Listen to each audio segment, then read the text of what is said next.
And now, here is Dr. Jawanza Kunjufu with his penetrating presentation of countering the conspiracy to destroy black boys. There's no topic that concerns me more than the one on the conspiracy to destroy black boys. And the reason is when our little boys are in preschool and primary grades, they're very innocent and very enthusiastic about learning. But something happens to that, and we need to find out what that is. My younger son is on the cover of this particular book, and I would like for him to grow up to be a man.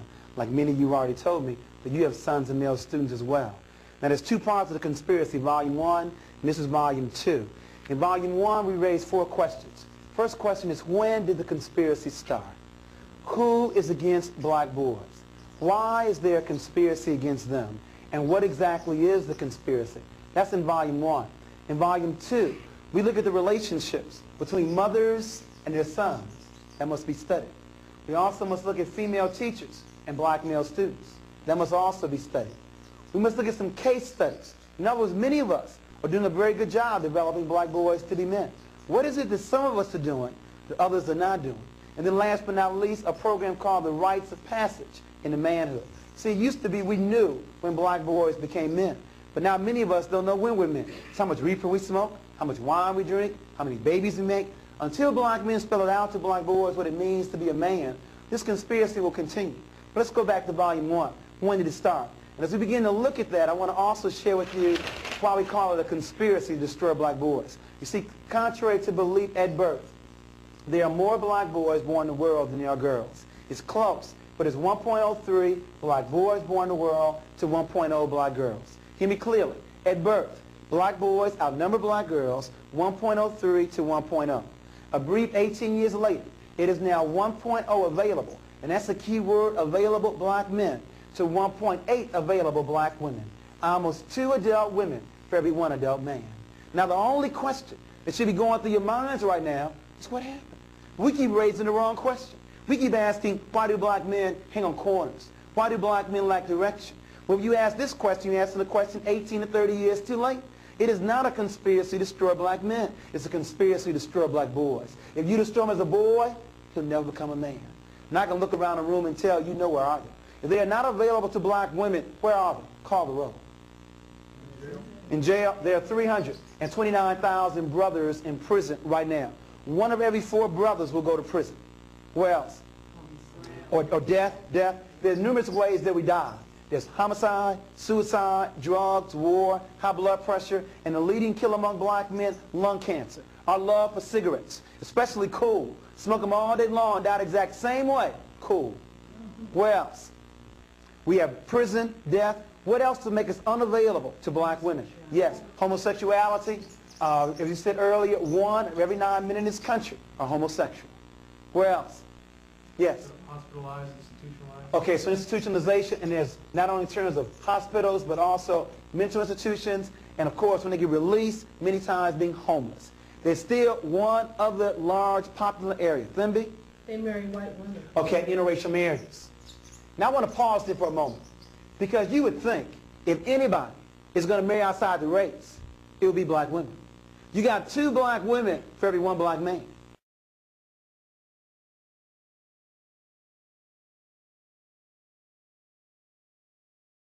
Thousand are brothers. That means 48,000 sisters. It's almost a 2-to-1 ratio of black men to black women marrying outside the race.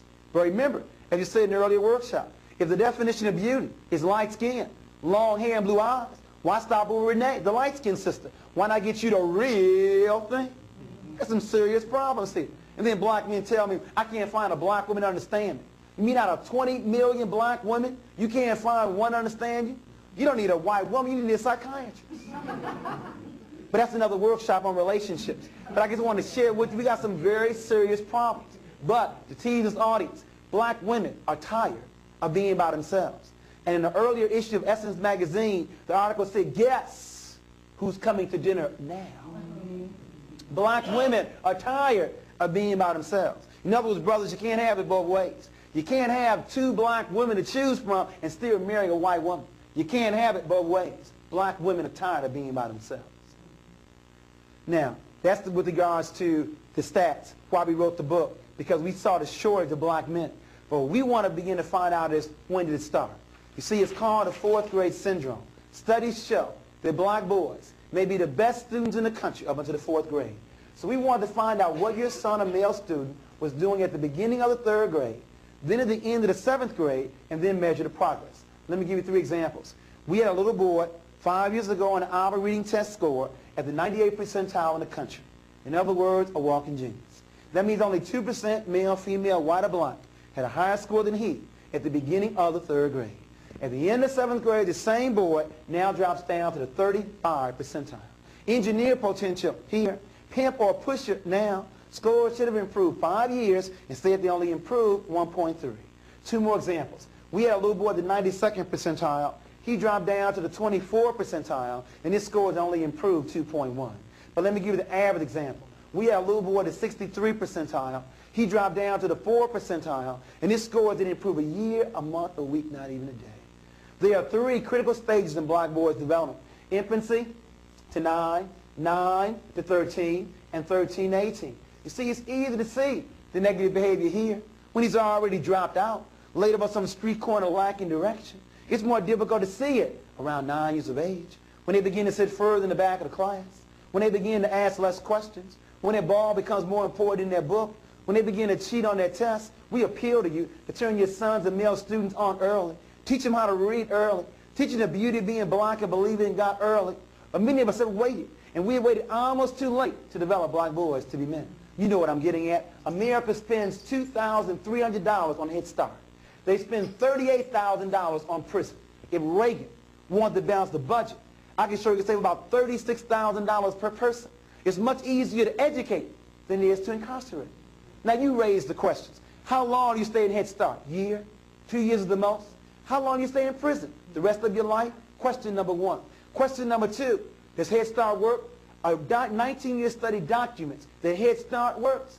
But in prison, 85% of the inmates that get released go right back in. But as Jesse Jackson says, we have 2 choices. We can either send me to Penn State or to State Penn. It's your choice. We have got to find ways to intervene.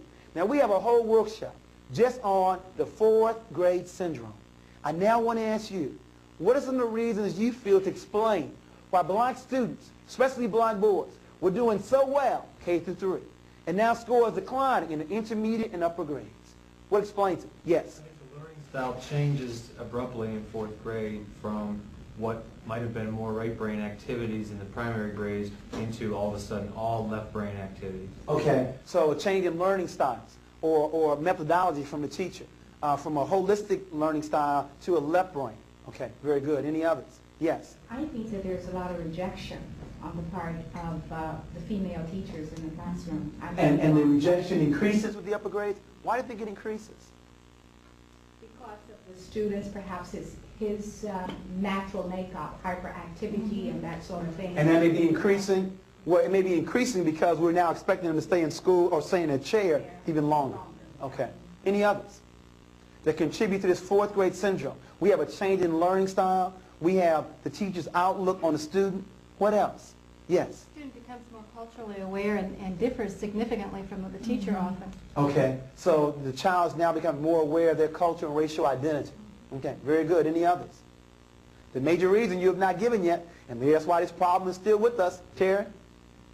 First name is? Richard. I'm sorry, Richard. Well, the peer group starts to form and become stronger about the peer And group. that's unfortunate, Richard, that you said that, because as the age increases, the peer pressure is on the increase, while parental involvement is on a decrease. I don't know who told parents when your child gets older, they need less of your time rather than more. When I speak to Head Start parents, 80% of them are there.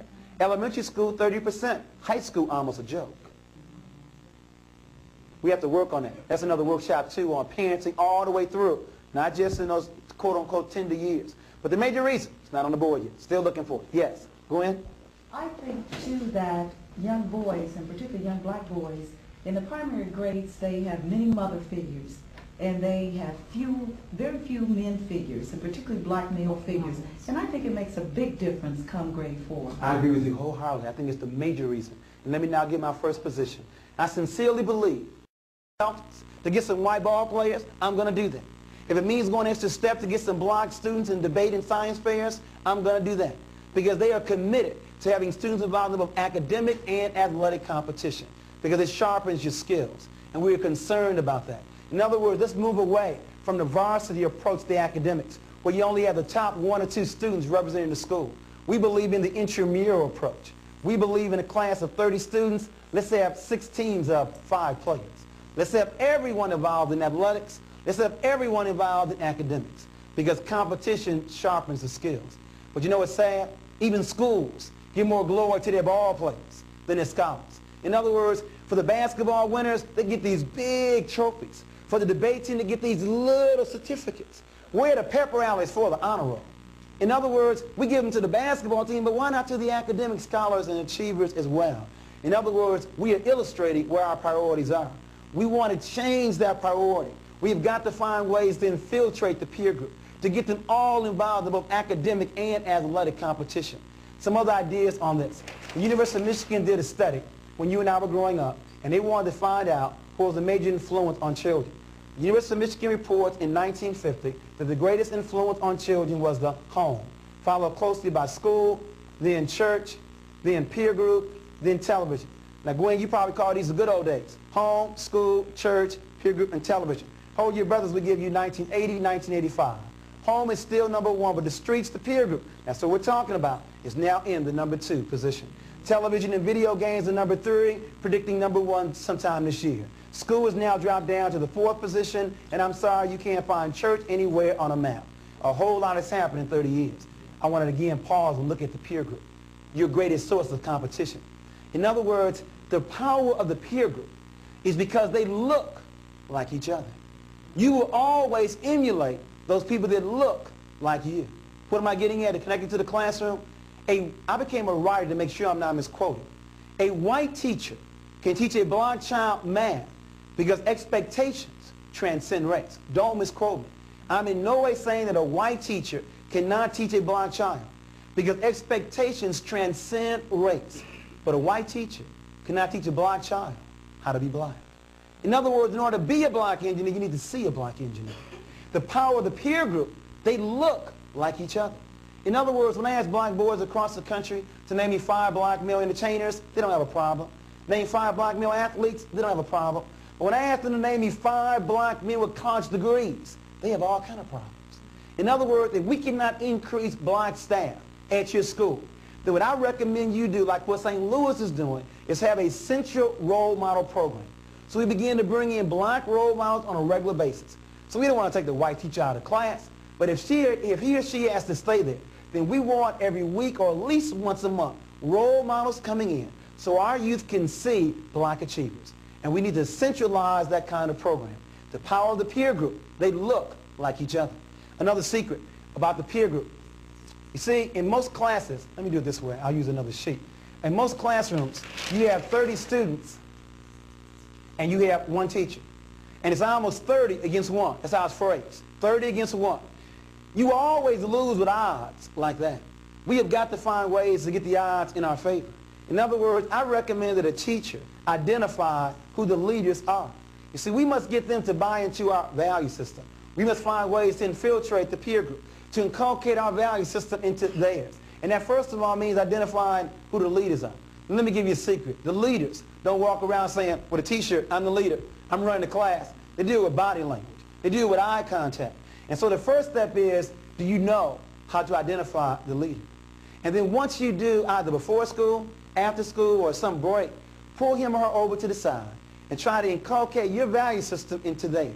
Then they will begin to proselytize the other parts of the peer group. We have got to get more of the peer group buying into our value system. You see, the peer group does not have to be negative. It can also be positive. The question is, which value system they're going to promote. We have to begin to look at those kinds of issues. And so we recommend these kinds of strategies for the peer group. We recommend that, first of all, we begin to put more priorities on our academic achievement over athletic achievement. We also recommend moving away from the varsity approach to the intramural approach. We recommend that you identify who the leaders are. We recommend we bring in more role models to our program, provide pep rallies for academic achievement. But my major concern here is that schools are more than academic institutions. they were also social institutions. It is sad to say this, but you could have been doing your job. Parents could have been doing their job. And it all go for naught because the black and Hispanic peer group are reinforced what kind of gym shoes they wear, what kind of clothes they wear, how well they fight or dance, and not academic achievement. This is not theoretical. I was in honors classes when I was in high school, and I was so influenced by my peer group, I flunked the whole marking period intentionally, trying to get kicked out. Had it not been for my father, who then kicked my butt, I'd have some very serious problems realizing his size 11 of my rear end was more important than my peer group. But let me give you a secret. When you want to reinforce academic achievement, especially for black boys, it becomes suicidal if he's not also involved in the martial arts. In other words, I was still in honors programs, but I was allowed to run track and also martial arts because my peer group did not respect my honors achievement, but they did respect my martial arts belt. We have to begin to look at those kinds of areas. Before we move on to the next area with regards to parents, any comments about the peer group? Its tremendous impact on academic achievement. Any comments or questions? You got 30 seconds, so I'm moving on. Yes, sir. First name? Michael. Michael. What can teachers do to influence this in the context of a classroom situation? Well, I tried to mention a couple, Michael. One, I wanted you to identify who the leaders were and begin to sell your value system to them. Secondly, I wanted you to bring more role models into your classroom so they can see blacks in high professions that have advanced themselves. Three, I wanted you to provide, or with your school, to provide more academic achievement in terms of glorifying that, in terms of pep rallies and trophies and the like. Any other comments about the peer group? A major source of competition. Another area, parents. We're very concerned about the role of parents with regards to our schools. And one of our concerns, there's a distinction between involvement and support. These two words are not the same, but they're used synonymously. We want to begin to look at that. Parental involvement and parental support. Parental involvement is attending a PTA meeting, baking baked goods for a bake sale, selling raffle tickets for a raffle sale. Look, if I never attend your PTA meeting, but I monitor my child's peer group, I monitor television, we go to the library on a regular basis, that's support. Now, I know you want them both, but between the two of them, I sincerely believe support is a lot more significant than parental involvement. But I do agree, after we get the support, we also need the involvement. So I've begun to look at Head Start, to begin to look at Chapter 1, to look at some effective principles in terms of what they do with our students. And I found there are certain things that they do. First of all, we have to find ways to market our programs. I often ask principals, how many parents are going to be there tonight when I speak to them? Well, I don't know. I sent out 1,000 flyers. That tells me right there they don't know a thing about black culture. Because the rumor is, if you want to make sure black folks don't find out about it, put it in the book. In other words, we are not a written people primarily. It's the oral tradition. If you want me there, call me up. So 1,000 flyers may only generate 10 parents. But a personal invitation, a personal phone call, that's what Head Start does. That's what Chapter 1 does. So they use, first of all, the oral tradition. They find ways to communicate in other ways besides a printed flyer. And then secondly, who determined what the workshop should be about? You see, most schools teach parents the same way they teach children. Well, we decide for them what the workshop should be about. That's a mistake.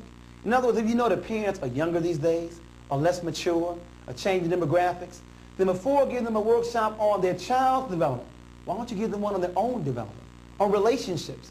If you want black men to be there, give them a workshop on a conspiracy to destroy black boys or how to find a job. In other words, one school district in this country, Cleveland Heights, has a 50-50 black-white school population, but a 97% white PTA.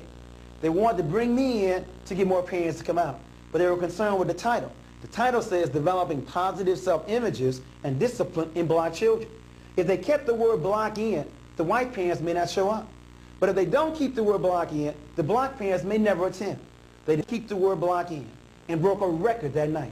And black parents say it was the first you finally gave me a workshop about me. Now, of course, let me be honest. There were very few white parents there, only about 43 of them, about 400 black parents. So the next day, at PTA council, we're still working on how to get both groups together. But we at least solved the objective. We got more black parents to come out. In other words, what I'm really getting at with regards to this is that black parents have told me, Jawanza, I know I need to be there. But if all we're going to discuss is last month's minutes, some budgetary changes, and a couple of personnel changes with a boring speaker, I'm simply not going to be there. I gave you a clue, a boring speaker. remembering the oral tradition, the strength of the black church, a charismatic speaker. If you want black parents to be there, not only have an interesting topic, but also the speaker has to be one that's able to keep their attention. It's unfortunate we have to do this, but we do. And we have to find ways to continue those kind of marketing efforts. And then, of course, there's always those we always can depend on. For example, providing food. It works almost every time. Providing child care. It works the majority of the time. Providing transportation.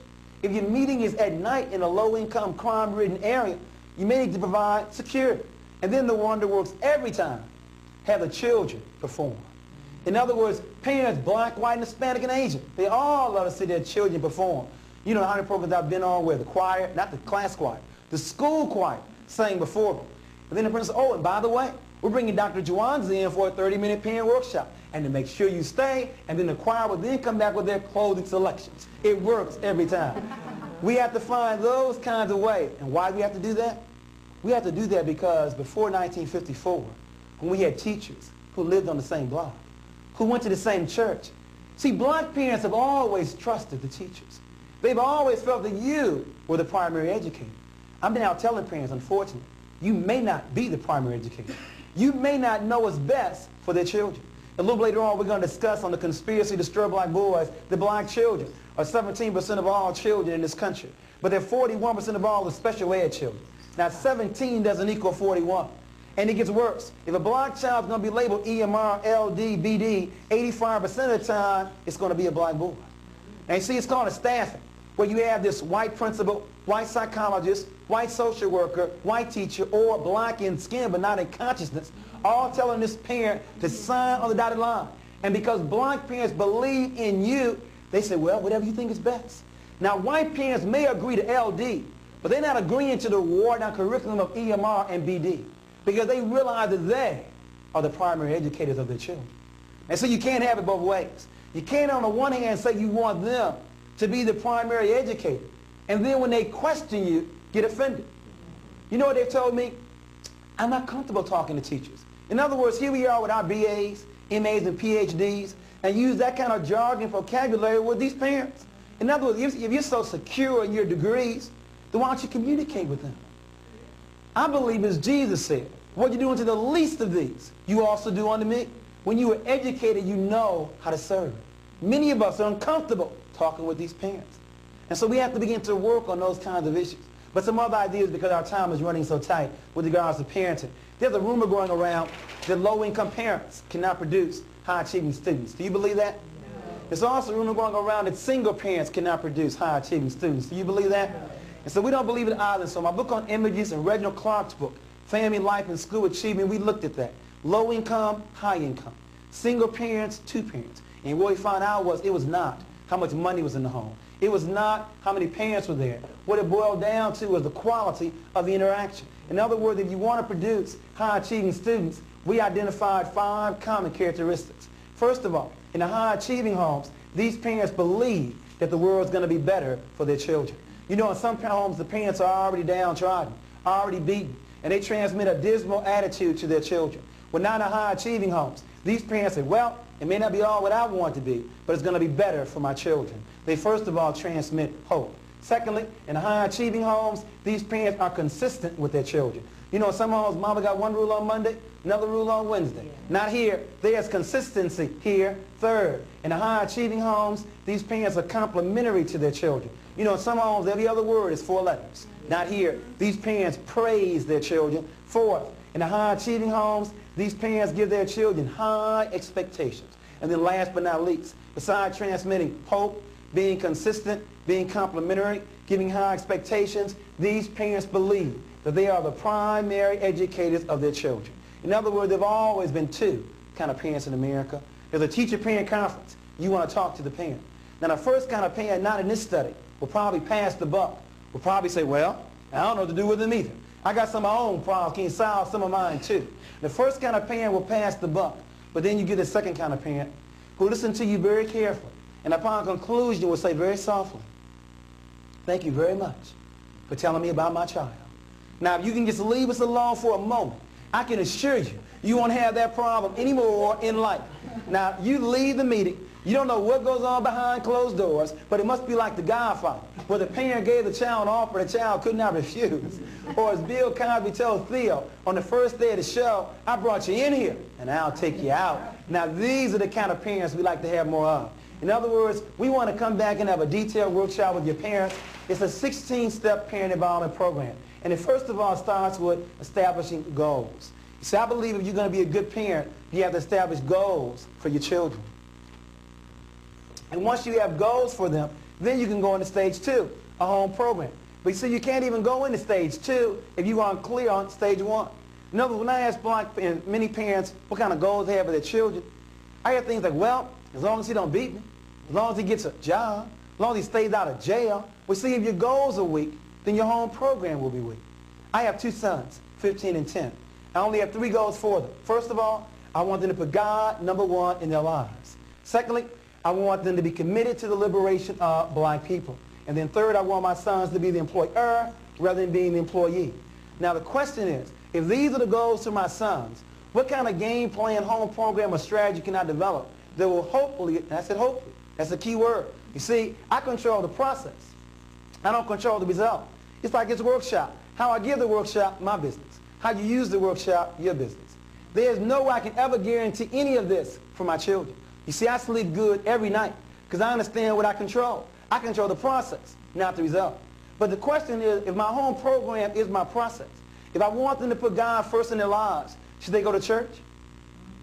Should they read the Bible or Quran? What do you mean maybe? If I want them to believe in God, they need to go to church or read the Bible or Quran. Hold on, we'll come back to you a little bit later on. Okay. If I want them to be committed to the liberation of black people, should they begin to read black children's literature? Know that Malcolm's birthday, King's birthday is January 15th, Malcolm's birthday, May 19th, Garvey's birthday, August 17th, and Kwanzaa in December. They should know that. If I want them to be the employer, should I also give some of my own homework? Not just rely on school homework? You know, we have children that know that 6 times 3 is 18, but when you give them a word problem, they don't know what to do. If you want to train a child, give the skill first. If you want to educate a child, give the need first. We have people with BAs, MAs, and PhDs out of work. Can't make nothing. They have been trained, not educated. We have to work on that. So these are just some of the kinds of ideas we want to share with you with regards to parenting. That we want them to believe they're the primary educator. And that means you have got to share some of the power. In other words, we can't on the one hand say we want them to be the primary educator. And then when they begin to question us, use our authority over them.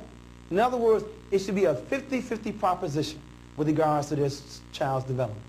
Any comments about parenting, the role it plays with regards to our students' achievement? Yes, is it Gwen? Gwen, Right. in terms of helping parents with parenting skills, what do you recommend? You mentioned being where the parents are, and parents are getting younger. I'm thinking again in terms of parenting skills, where you, let's say that you are in an urban setting and you have many young parents, and they don't seem to know which end is up. You talk about process. And see, that's my point. 2 things. One, I don't believe that there's not a parent in this country that does not want the best for their child. I sincerely believe that. But I also believe that before you deal with child development, you have to deal with self-development. When those parents that are 13, 16, 19, 21, and the like, they have not found themselves yet. And so before giving them a workshop on child development, we have to work with them on their own self-esteem, on their own relationship, on how to find a job.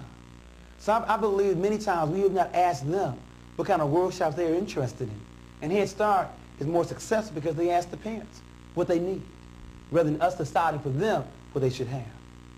Okay? Let me go on because of our time. Let me move to the 3rd area, and that's one of my favorites, and that's the issue of student self-esteem. I sincerely believe that education is more than reading, more than writing, is more than math. It should first of all teach our children who they are. You see, if you don't know who you are, then you will not know what to do with your life. And if you don't know what to do with it, then you won't know how to achieve your goals. So Alex Haley raised the question of who am I? And he asked his mother, father, aunts, and his uncles who he was. Some people told Alex they were Negro. Some told Haley they were colored. Others told Alex they were black. Some said they were Afro-American. Some told Alex they were African, and lastly, some said American. Now, we have the only children and some adults that give 6 different answers to a very simple question like, who am I? Again, you cannot teach a child that is, first of all, not know who he is. It's more important than reading, math, and science. So we began to ask ourselves, why do Germans call themselves Germans? Why do Chinese call themselves Chinese? And we were told there's a land called Germany. There's a land called China.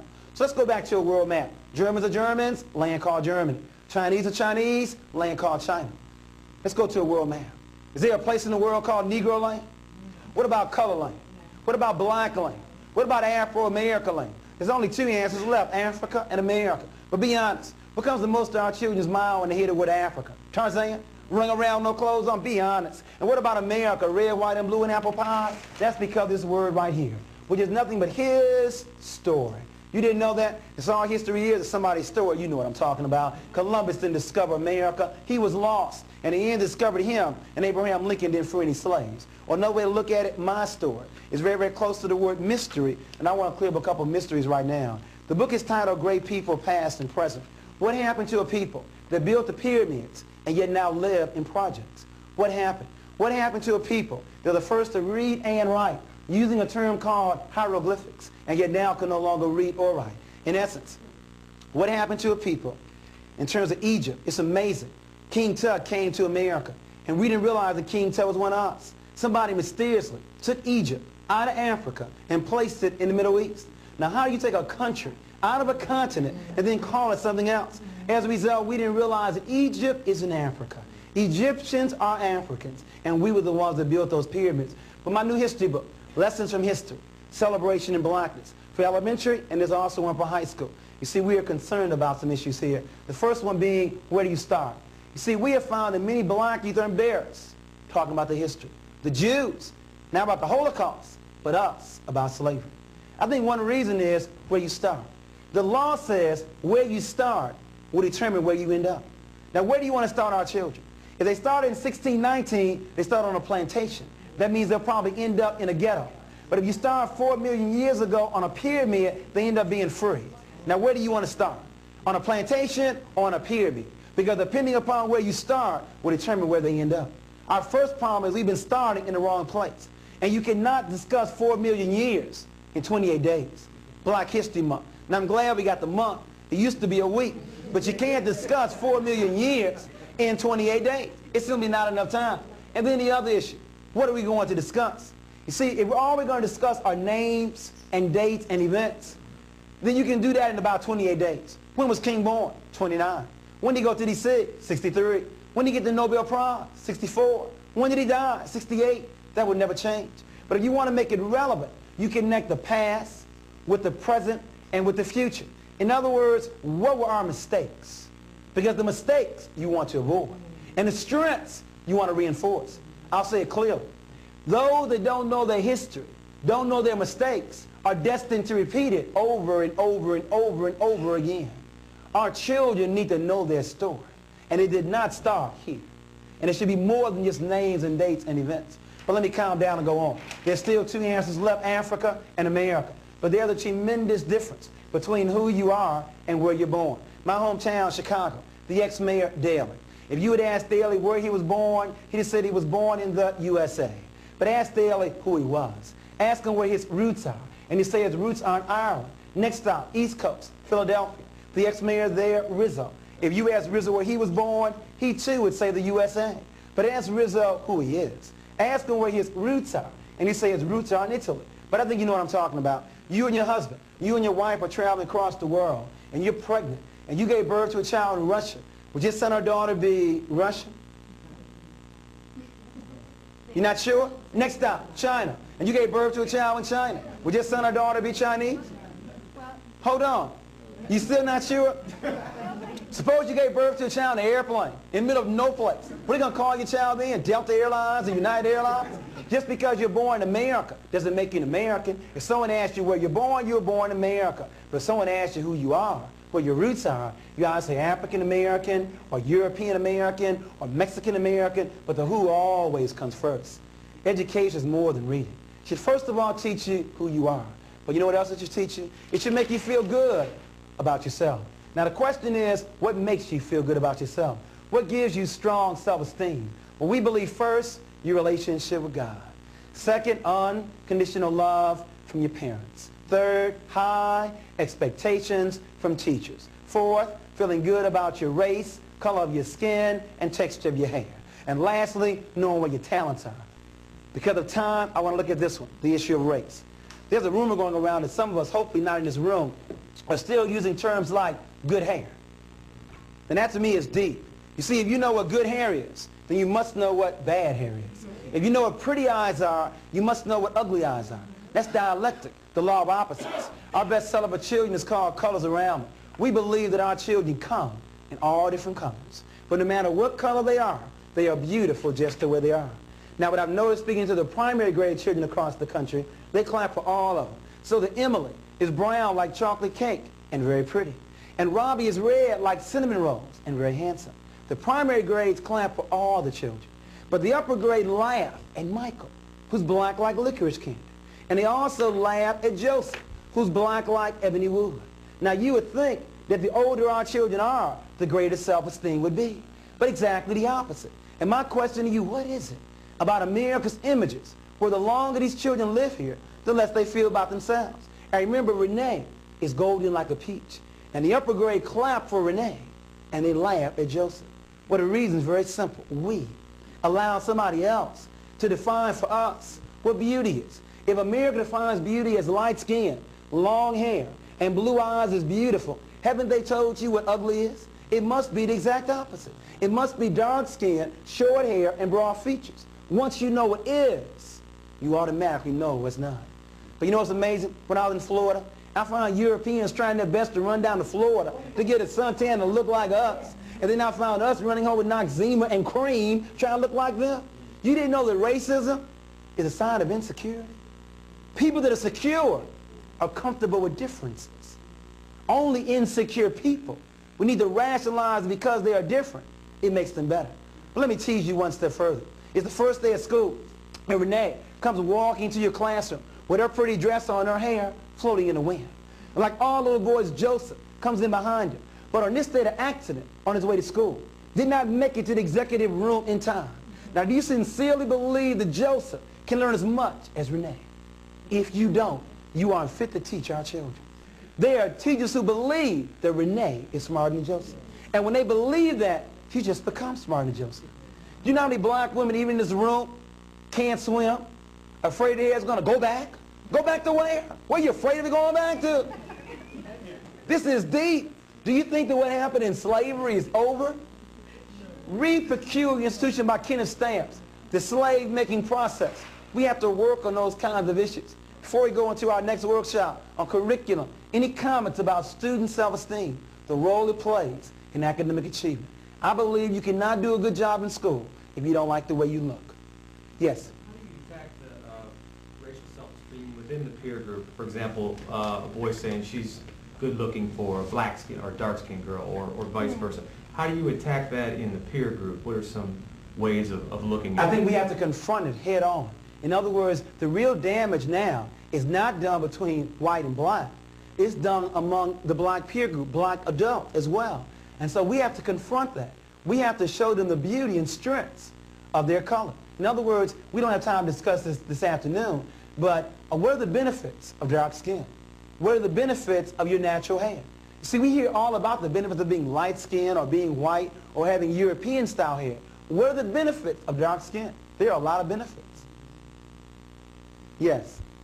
You mentioned that schools should have more than just read, write, and arithmetic. Correct. What effects do you feel that this new trend of back to basics, you know, it says only teach math, reading, and writing, will that not eventually have effect on how we teach black kids because boards of education are trying to get away from black history and Black History Month and all that stuff? Well, I think that those progressive educators realize that back to basics doesn't have to exclude black history, that if the accent is on reading, we don't have a problem with that. We're also in favor of moving to phonetics rather than the sight approach and the word approach. So I don't have a problem with back to basics. But when you have back to basics, just be sensitive about the literature in which you choose. We have to begin to work on those kinds of situations. Because of our time, let me begin to move on. Our next workshop is on curriculum and methodology and learning styles. One of our concerns comes from James Banks, multicultural education. It's the code word now, multicultural. Now my concern is, if it's multicultural, not quote-unquote white history, then we will no longer have world history through European eyes. We will put the event in the middle, and we will see what everyone says about the same event. In other words, we'll call this the Asians and Africans and the Europeans and the Hispanics and the Native Americans. I also gave you a clue. This is also the order of world population. We are not the minority. There are 700 million of us living in the world. Asians are first and we're second. We're not the minority. 80% of the world's population has color. We are not the minority. But the point I want to make here is, if the event goes in the center, not a people, but an event, then we go around the world giving each group an equal amount of time to give their side to the story. That's what will make it multicultural. For example, if the event was Columbus coming to America, Europeans would say Columbus discovered America. But the Native Americans say Columbus was lost and they discovered him. Same event, but these two groups see it differently. Slavery. Europeans would say slavery was good for America. But Africans would say the black family was almost, not quite, was almost destroyed. World War II. Europeans would say World War II was good for the American economy. But Asians would say they were placed in camps in California. Same event, but these two groups see it differently. If it's multicultural, no group is in the center. But when you run the world, then you can do whatever you want. Columbus can discover America. Lincoln can be the one that freed the slaves. You can even make, if you want to, America larger than Africa. Africa is 2.5 times the size of the United States. But when you run the world, you can make America larger than Africa. You can even move Africa over here and put America in the middle. I challenge you, in your school system, do you have maps showing Africa larger than America? Do you have maps that show Africa in the center of the world? That's exactly where it is. A multicultural education. But beyond content, let's also look at learning styles. The work is from Piaget, from Asa Hilliard, from Janice Hale Benson, titled Black Children, Their Roots, Their Culture, Their Learning Style. Remember when you were in school, it's called a split brain theory. The rumor is we're walking around with half a brain. The split brain theory. Remember, when you were in school, the rule was that instructors teach their subjects, but teachers understand how children learn. There are two sides to the brain. There's the right side of the brain, which is holistic. It sees everything. Very good in areas like music and in sports. That's the right side of the brain. But you also have the left side of the brain, very analytical. It breaks things into parts. Very good in math and in science. Now, it has been said in some private academic circles that people of color are better on the right side of the brain, and the people that lack color are better on the left side of the brain. Now, my question to you, did God go to sleep with black folks on the left, but wake up on their right? Did God wake up with Europeans on their left, but go back to sleep on their right? And before you answer, please remember, 86% of the NBA, National Basketball Association, starters are black. But only 1% of the engineers in this country are black. And isn't it true that all black folks can dance? That we all got rhythm? Is it physical or is it cultural? Come on now. Can't hear you. Cultural. Now, I agree with you, Terry, but our children don't. Our children believe, I could probably ask anyone here in Cincinnati in terms of the youth to go one-on-one with any white boy on a basketball court, they'd have no problems. But will be scared stiff in the laboratory. I believe as you do. I believe it's culture. But our children believe they have a better chance of doing well on the right side of the brain. You see, my concern is that you do most will be that you do best. But more importantly, that you are allowed to do. We've always been encouraged to sing and dance and play basketball, but not to become involved in math and science. But remember, there are 5 ways to communicate an idea in a classroom. And those 5 are written, which is left brain, oral stories, right brain, pictures, right brain, fine arts, right brain, and artifacts, right brain. There are 5 ways to communicate an idea in a classroom. Most schools use an exclusive left brain methodology and a left brain test with large numbers of right brain thinking children. A tremendous tragedy. There are two ways to learn, left and right side of the brain. Now here's the way the exercises go. If you want a left brain lesson plan, it goes like this. Read the definition. Write the definition. Purely left brain. Read it and write it. If you want to go from left, not to right, but left to whole brain, using both sides, read the definition and then draw what you think you just read. Then you'd have to integrate the left and right side of the brain. You know we have people in this room with BAs, MAs, and PhDs, still drawing with stick figures, still drawing like fourth graders. It's not your fault. When you were in school, they belittled the right side of the brain. Let me give you a homework assignment. I want you to develop a right brain lesson plan and then evaluate it with a right brain instrument.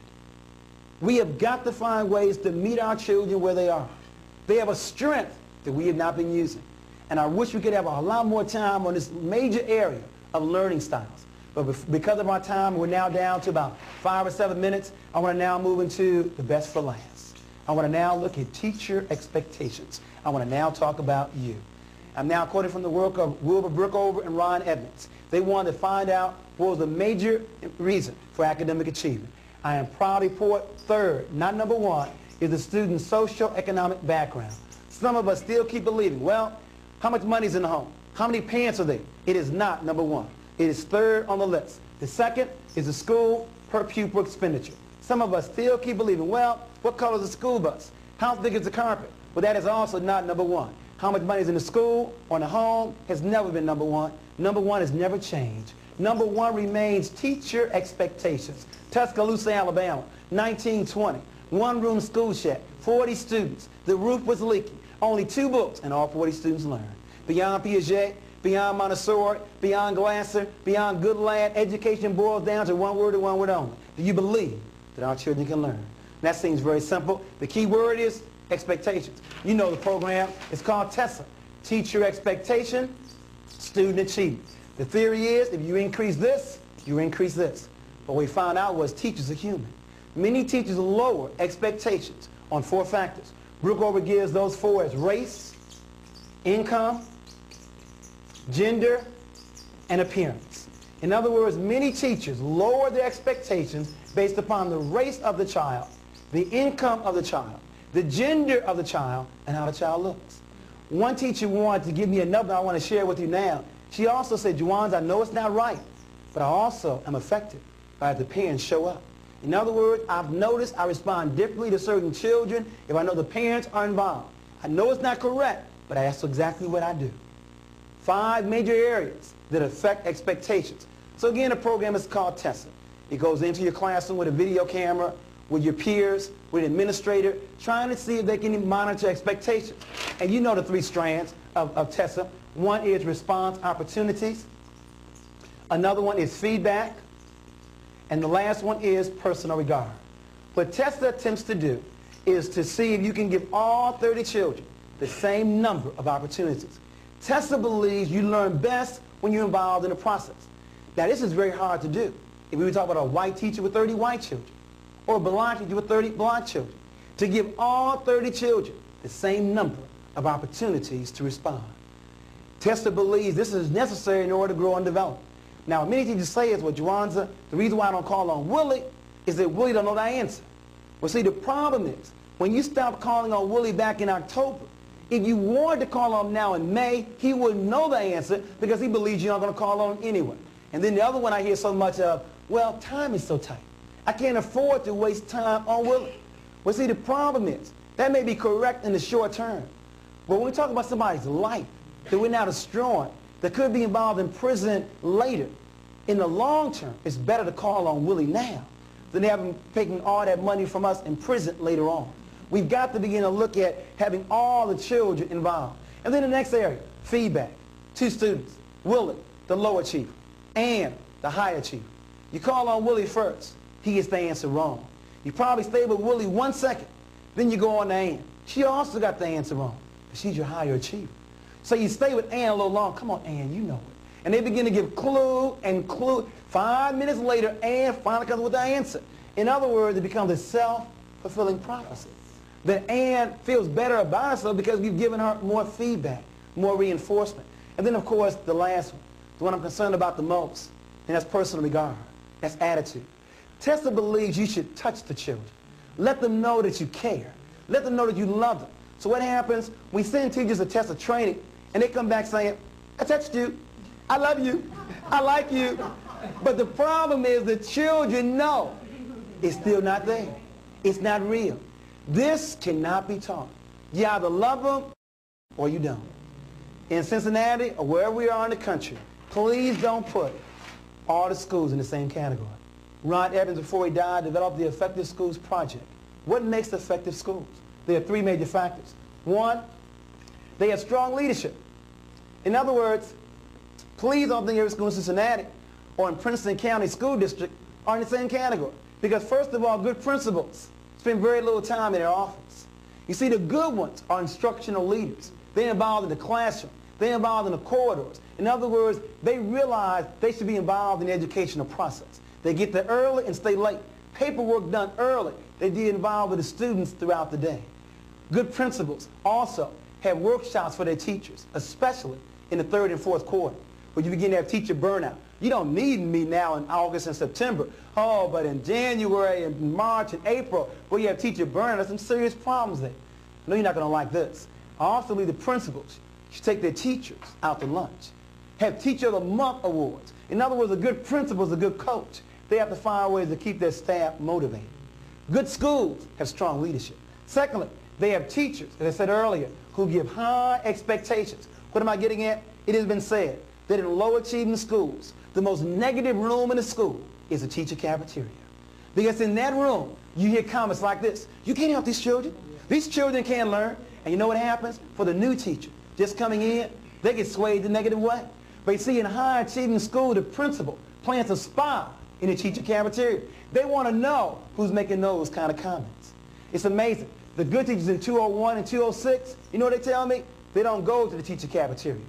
But the poor ones in 202 and 204, in there all day long.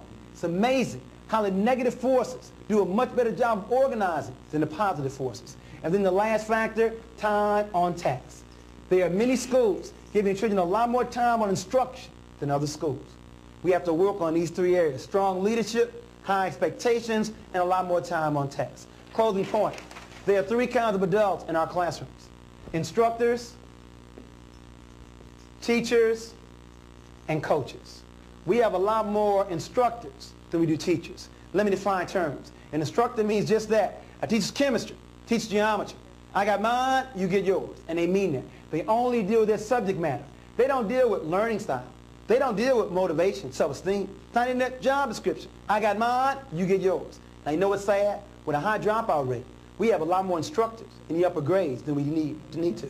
Second group, they not only deal with subject matter, but they also deal with learning style. They realize that children have different learning styles. You know what teachers do?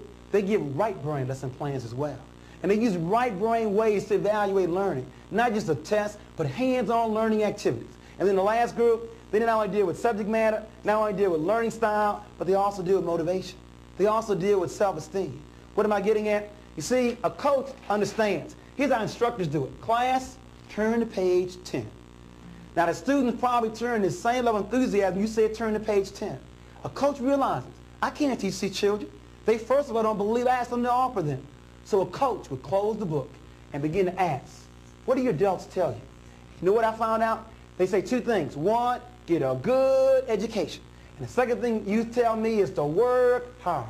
So then we ask the young people, what do you want to say? Well, get a good education for what? And work hard for who? Now these to me are two very good questions. If working hard was the solution, black people should be running the world.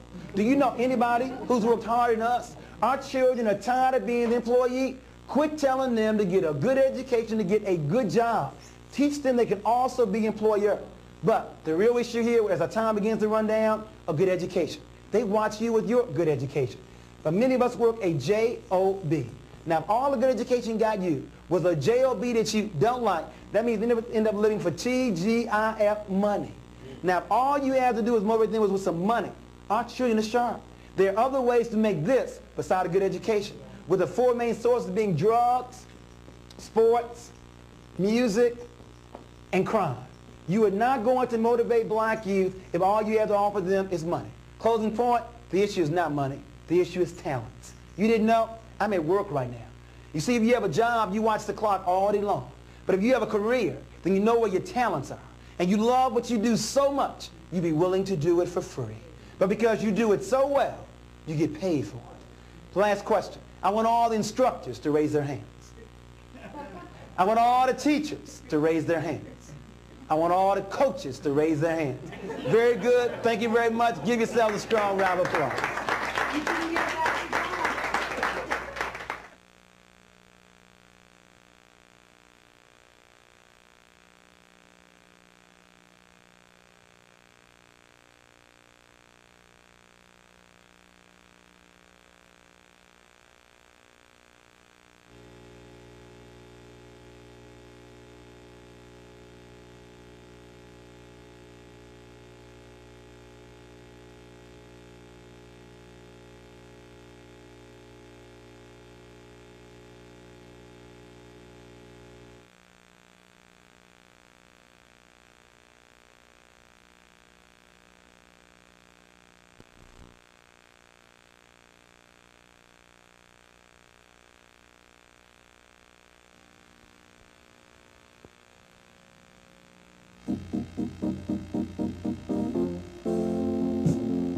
And now, here is Dr. Jawanza Kunjufu with his penetrating presentation of countering the conspiracy to destroy black boys. There's no topic that concerns me more than the one on the conspiracy to destroy black boys. And the reason is when our little boys are in preschool and primary grades, they're very innocent and very enthusiastic about learning. But something happens to that, and we need to find out what that is. My younger son is on the cover of this particular book, and I would like for him to grow up to be a man. Like many of you already told me, that you have sons and male students as well. Now there's two parts of the conspiracy, Volume 1, and this is Volume 2. In Volume 1, we raised 4 questions. First question is, when did the conspiracy start? Who is against black boys? Why is there a conspiracy against them? And what exactly is the conspiracy? That's in Volume 1. In Volume 2, we look at the relationships between mothers and their sons. That must be studied. We also must look at female teachers and black male students. That must also be studied. We must look at some case studies. In other words, many of us are doing a very good job developing black boys to be men. What is it that some of us are doing that others are not doing? And then last but not least, a program called the Rites of Passage into Manhood.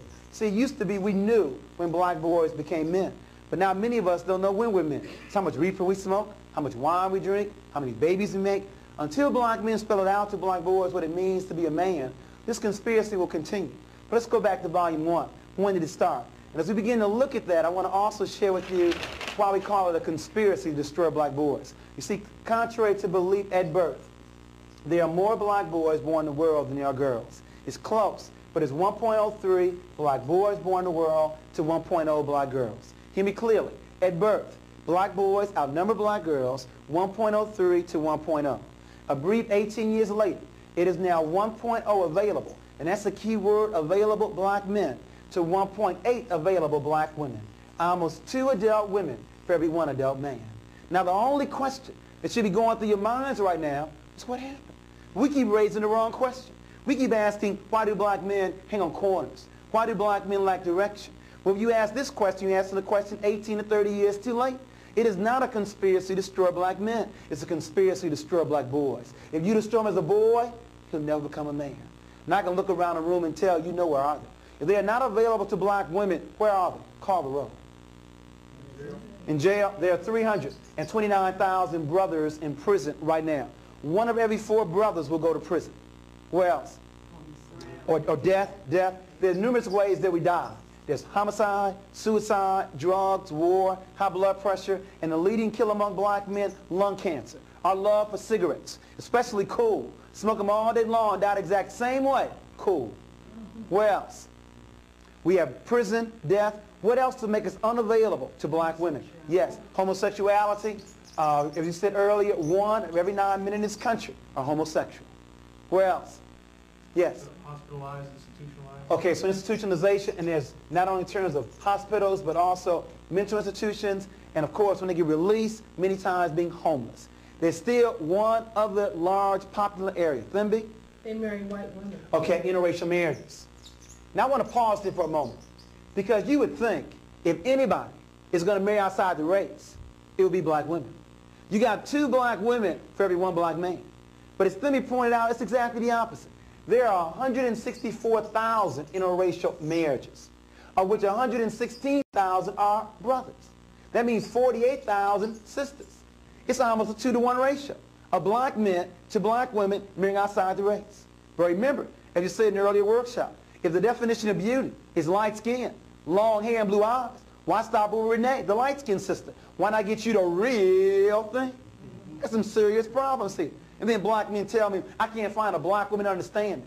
You mean out of 20 million black women, you can't find one to understand you? You don't need a white woman, you need a psychiatrist. But that's another workshop on relationships. But I just want to share with you, we got some very serious problems. But to tease this audience, black women are tired of being by themselves. And in the earlier issue of Essence magazine, the article said, guess who's coming to dinner now? Black women are tired of being by themselves. In other words, brothers, you can't have it both ways. You can't have 2 black women to choose from and still marry a white woman. You can't have it both ways. Black women are tired of being by themselves. Now, that's with regards to the stats, why we wrote the book, because we saw the shortage of black men. But what we want to begin to find out is, when did it start? You see, it's called the 4th grade syndrome. Studies show that black boys may be the best students in the country up until the 4th grade. So we wanted to find out what your son, a male student, was doing at the beginning of the 3rd grade, then at the end of the 7th grade, and then measure the progress. Let me give you 3 examples. We had a little boy 5 years ago on the Alva reading test score at the 98th percentile in the country. In other words, a walking genius. That means only 2% male, female, white, or black had a higher score than he at the beginning of the 3rd grade. At the end of 7th grade, the same boy now drops down to the 35th percentile. Engineer potential here, pimp or pusher now, scores should have improved 5 years, instead they only improved 1.3. 2 more examples. We had a little boy at the 92nd percentile. He dropped down to the 24th percentile, and his scores only improved 2.1. But let me give you the average example. We had a little boy at the 63rd percentile. He dropped down to the 4th percentile, and his score didn't improve a year, a month, a week, not even a day.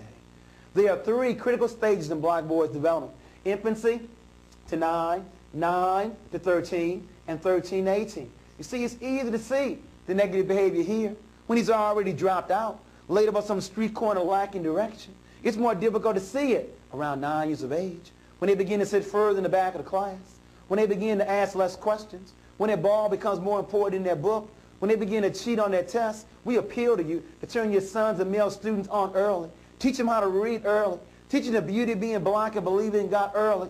But many of us have waited, and we have waited almost too late to develop black boys to be men. You know what I'm getting at. America spends $2,300 on Head Start. They spend $38,000 on prison. If Reagan wanted to balance the budget, I can show you, save about $36,000 per person. It's much easier to educate than it is to incarcerate. Now you raise the questions. How long do you stay in Head Start? Year? 2 years at the most? How long do you stay in prison? The rest of your life? Question number 1. Question number 2. Does Head Start work? A 19-year study documents that Head Start works. But in prison, 85% of the inmates that get released go right back in. But as Jesse Jackson says, we have 2 choices. We can either send me to Penn State or to State Penn. It's your choice. We have got to find ways to intervene. Now, we have a whole workshop just on the 4th grade syndrome. I now want to ask you, what are some of the reasons you feel to explain why black students, especially black boys, were doing so well K through 3, and now scores declining in the intermediate and upper grades? What explains it? Yes? I think the learning style changes abruptly in 4th grade from what might have been more right brain activities in the primary grades into all of a sudden all left brain activities. Okay, so a change in learning styles or methodology from the teacher, from a holistic learning style to a left brain. Okay, very good. Any others? Yes? I think that there's a lot of rejection on the part of the female teachers in the classroom. And the rejection increases with the upper grades? Why do you think it increases? Because of the students, perhaps it's his natural makeup, hyperactivity and that sort of thing. And that may be increasing. Well, it may be increasing because we're now expecting them to stay in school or stay in a chair even longer. Okay. Any others that contribute to this 4th grade syndrome? We have a change in learning style. We have the teacher's outlook on the student. What else? Yes. The student becomes more culturally aware and differs significantly from the teacher often. Okay, so the child's now become more aware of their culture and racial identity. Okay, very good. Any others? The major reason you have not given yet, and maybe that's why this problem is still with us, Terry. First name is? Richard. I'm sorry, Richard. Well, the peer group starts to form and become stronger without the peer And group. that's unfortunate, Richard, that you said that, because as the age increases, the peer pressure is on the increase, while parental involvement is on a decrease. I don't know who told parents when your child gets older, they need less of your time rather than more. When I speak to Head Start parents, 80% of them are there. Elementary school, 30%. High school, almost a joke. We have to work on that. That's another workshop, too, on parenting all the way through, not just in those quote-unquote tender years. But the major reason, it's not on the board yet. Still looking for it. Yes. Go in. I think, too, that young boys, and particularly young black boys, in the primary grades, they have many mother figures, and they have very few men figures, and particularly black male figures. And I think it makes a big difference come grade 4. I agree with you wholeheartedly. I think it's the major reason. And let me now give my first position. I sincerely believe that only men can make boys men. Now, don't misquote me. I didn't say that a single female parent or female teacher cannot rear or educate her child. But she need not do that by herself. What she calls upon her father, her brother, an uncle, a male neighbor, a nephew, a co-worker. There needs to be some men in our children's lives. I want to explain to me how a boy is going to grow up to be a man if he's never seen any. In order to be anything, you must see it first. Remember in the earlier workshop, and I'll go through this very quickly, from the University of Michigan, we wanted to find out what the major influence on children. We said 1950 it was home, school, church, peer group, and television. And then we gave you 1980. Home was still number 1, peer group in the number 2 position, television 3, school dropped down to number 4, church last on the list. Let's go back to my statement. My statement said that only men can make boys men. Now let's see where black boys are going to find men. Let's first of all look at his home. 62% of all black children live in a single-run household. It's a very good chance he will now find a man here. I'm going to hold off on the streets and drop down to television. Can you name me 5 positive adult black men on television outside the news? And you can't name Cosby because the show just started. Name me 5. Outside the news. Jefferson. And you better not say George Jefferson. So they find very few black male role models on television. Now let's drop down to the schools. 83% of all elementary school teachers are women. 95% of all teacher age are women. And when do men teach? After the critical 4th grade, or they're in the upper grade, or they're the PE teacher, the janitor, or the principal. Very few before the 4th grade where black boys need them the most. And lastly, the church. Most young people, men, don't go to church. And the reason is we lie to them. First of all, we made Jesus Christ white. The man surely was not white. And we have a book called What Color Was Jesus to explain that. He had hair the texture of wool and feet the color of bronze. But secondly, the Lord's Prayer says on earth as it is in heaven. Young people and men want some action. They want some programs. If there are no programs in your church, they will see you later in heaven. As a result of not finding a man at home, few on television, few in school, and not wishing to attend church, the last place is the streets. And that's the problem. The streets do a very poor job making men. They do a better job making pimps, pushers, and a few basketball players. Their hero, Michael Jordan, has said there were 1 million brothers that won his job last year in the NBA. Of this million, only 400,000 will even make it to play high school ball. Of this 400,000, only 4,000 will make it to play college ball. Of this 4,000, only 35 will go to the coveted NBA. Of this 35, only 7 start. And the average life in the NBA is 4 years. You got 1 million brothers looking for 7 full-time jobs that last 4 years. This conspiracy is complex. It goes beyond the NBA. Even schools are in on it. What will be the first thing you see when you walk into a Cincinnati high school? A large trophy case.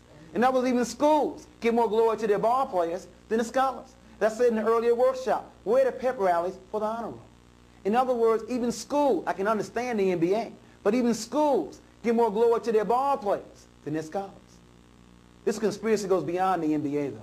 It goes beyond schools. Jesse Jackson is giving you the clue one more time. Is it not possible for a black man to be president? For a white woman to be president? For a black woman to be president? Is the club only reserved for European men? You didn't know that a white boy with a high school diploma makes more money than a white woman, black woman, or black man with a college degree? The motive for the conspiracy is clear. For the question of why is there a conspiracy, the answer is white male supremacy. In other words, white men are not afraid of women, black or white, because women have no power anywhere in this world. The threat to European men will come not from women, it will come from other men. And the best way to destroy black men is to destroy them as a boy. The motive is white male supremacy. But before you get comfortable blaming somebody else, let me make sure we're clear. On a conspiracy, there would always be two. You see, you have the active conspirators and you have the passive conspirator. See, it's like child abuse. There were always two. You have the father who does the beating, active. But you have the mother who turns her back, passive. Isn't apathy, indifference, low expectations, buying hot goods in the black community, isn't that also part of a conspiracy? You have the active and you have the passive. In a conspiracy, there will always be two. Let me now give you the starting lineup. We'll start with the active ones first and then move to the passive. Leading off, batting in the #1 position, representing this country, institutional racism, batting first is Ronald Wilson Reagan. He bats in the #1 position. Batting second, representing the Trilateral Commission, the Fortune 500, big business, David Rockefeller bats #2. Batting third, representing the military complex. You didn't know, black people, 12% of the population, 1/3 of the military, and died 41% of the time in the Vietnam War. Caspar Weinberger bats #3. Batting fourth, and I don't mean Marlon Brando, I mean the real godfather. Drugs running rampant in the black community. Please don't deceive yourself. If America is the #1 power in the world, they could police their borders to stop the drug traffic. These men and what they represent intentionally want to make sure the black boys never grow up to be men. But remember, they got some help from some of us who really like black boys, who may even have black boys at home, just didn't know any better. And so we bat #5 through 9. Batting fifth, not all but some mothers who raise their daughters and love their sons. Batting sixth, some female teachers who don't understand that boys have different learning style than girls. Batting seventh, representing the media in this country, shows like Gary Coleman and Webster. Shows that make me sick. Shows that illustrate that black men cannot raise intelligent black boys to be men. In other words, we need a white father for Gary Coleman and for Webster. It's all part of the media image. It goes all the way back to Tarzan, all the way back to Superman, all the way back to Rambo, to Rocky, all part of white male fantasy trying to control the world. It's all part of a scheme. Make sure you heard me. It's consistent with Superman, Tarzan, Santa Claus, the white father, all part of that scheme. Batting 8, the macho image, Mr. T, and we'll look at today someone like Prince or Magic Johnson or Isaiah Thomas. In other words, no need to study, just be macho, just be a superstar. In other words, Mr. T, Prince for entertainment, Isaiah Thomas or Magic for sports. And then last but not least, a black woman by the name of Kathy who will do anything for a man, and a black man by the name of Willie who does not feel good about himself. You see your faces right now. Who's Kathy?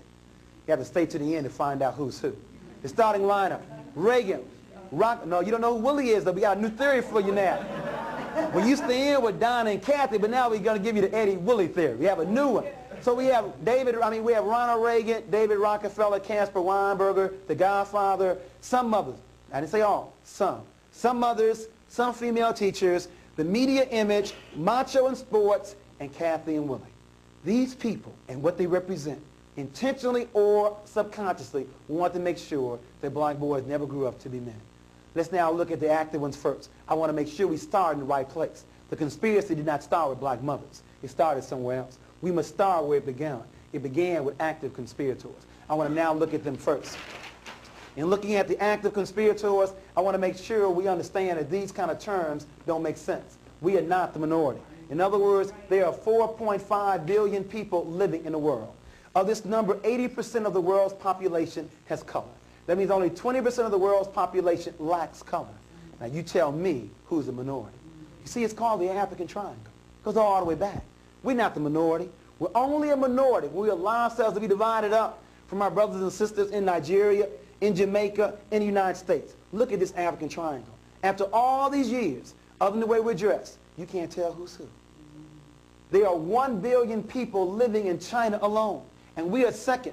500 living in Africa, 160 living in Central and South America, 40 million living here in the United States. We are not the minority. Now, the question is, how can so small control so much? That's why I respect them so much. Think about it. You have a gang. You have one gang with 80 people, another gang with 20, and the 20 going to win? The only way they can do that is by controlling the mind. Because whoever controls the mind will also control the body. Let's look at this. Let's break this down in half. What you come up with is 10% European women and 10% European men. See, it's not even 20. It's really 10% European men. In other words, Reagan, Rockefeller, Weinberger, Gorbachev, Botha, they want to control not their countries. They want to control the world. And they have pulled this off. Now, there's a tremendous amount of pressure when you're this small trying to control so much. Now, maybe you can't understand it. It's been a long time. It goes back to Egypt for us, having that much power.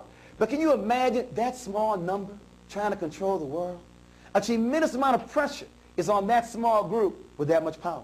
In other words, the first thing that men are taught to do is not to cry. I'm quoting from their own Goldberg. The book is called The Hazards of Being a Male. The tremendous pressure when you're so small trying to control so much. The first thing that men are taught to do is not to cry. Think about it. Ever seen Ronald Reagan cry? John Wayne cry? They died with their boots on. They died in their saddles. They died like men. Now, any psychologist will tell you that crying may avoid suicide later. But as a result of European men not crying, European men commit suicide more than anybody else. Black men who want so much to be like European men are very close second. European women are third, and the most sane person in America, she don't make no money, but stay close to God and her children and cry. Black women commit suicide less than anybody else. Give yourself a hand clap. In other words, if you think that money is the source of all your happiness, they make more money than anybody else. But they obviously are not happy. In other words, money may not be the key. Putting God and your children first may be the key. Poorest people in America commit the less amount of suicide. First thing men are taught to do is not to cry. Second thing men are taught to do is to ignore pain. Got hypertension? Shake it off. Cancer? Shake that off too. Monday Night Football. Walter Payton goes off the field with a busted knee. Comes back on a half hour later and the Holocaust tells us, oh, what a man. The man was crazy to go back on the field. But see, men are taught to be macho, to ignore pain. Not women. When women's finger bleeds, to the doctor's office. Women take care of themselves, but not men. You know it's gotten so bad that studies have now documented that when men are married, they live longer. That's an insult to my intelligence. It means that I cannot live long by myself. I got to leave my mama and go to my wife. Because if I don't, I'm probably going to smoke cigarettes, drink liquor, and eat a lot of pork on the streets. But with women, annual checkup, that's what they encourage men to do. Drink a regular amount of water and eat a salad on a regular basis. What am I getting at? European women say they're so oppressed. European women lived at 77 years of age. Black women lived at 75 years of age. European men died at 69 years of age, and black men die at 64.8. Albert, you and I die before the first Social Security check. That law needs to be changed to lower it for us. We aren't living long to collect on the payment. This is sad. I'm gonna die 10 years before my wife. This is not theoretical. It's not just my son here. It's my life here and your life. Can I not live as long as my wife? 10 years before her? Men are first of all taught not to cry. Secondly, they're taught to ignore pain. And then last but not least, they're taught to bring home the bacon. Or I say as a vegetarian, to bring home the fruit and the vegetables. In other words, to bring home the money. Ronald Reagan knows this. Rockefeller knows this. That the best way to destroy black men is to deny them the opportunity to work. You know what I'm getting at, because Bill Moyers didn't tell you that was Vanishing Black Family documentary. 1 of every 3 marriages in this country, black or white, ends in a divorce in 18 months. Now you see, it used to be if you got a divorce, something was wrong with you. But when you have a stat this high, something must be going on in society. I now want to explain what that is. When America believed in agriculture, America believed in extended family. When America believed in the factory, industrialism, America believed in the nuclear family. But now that America believes in the computer, now America believes in a single-parent family. Make sure you see my analysis. When the economy changed, the family structure changed. There was more than love in these relationships. There was some money involved here. Our grandparents worked the fields together, had economic reason to stay together, and so they did. In a factory, man works in a factory, woman takes care of children. Economic reason again to stay together. But in this new economy, where you now have women working just as much, if not more, than men, you now hear women telling men, I don't need you. Got my own job. Do what I want to do when I want to do it. And we are now doing it very well and by ourselves. You know the #1 song in America a couple of years ago, Ain't Nothing Going On But the Rent.